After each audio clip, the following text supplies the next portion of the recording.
সত্যি কি কলিযুগে ভগবান নেই? এই কথাটি কি সত্য প্রমাণ করার জন্য কিছু ইংরেজ বিজ্ঞানী ভারতে আসেন এবং এসে একটি শিবলিঙ্গের চারিদিকে একটি সুতো বেঁধে দেন।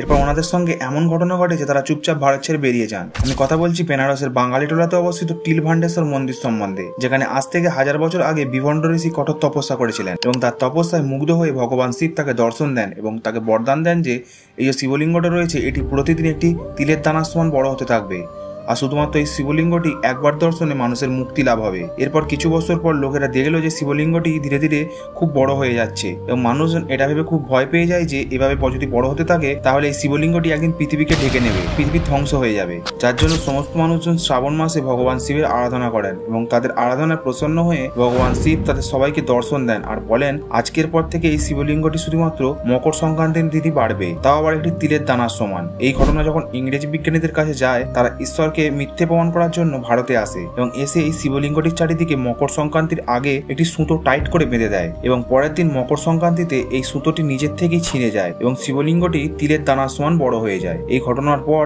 ওই বিজ্ঞানীরা ভারত ছেড়ে বেরিয়ে যায়। ভিডিওটি ভালো লাগলে ভিডিওটিতে একটি লাইক এবং কমেন্টে হর হর মহাদেব অবশ্যই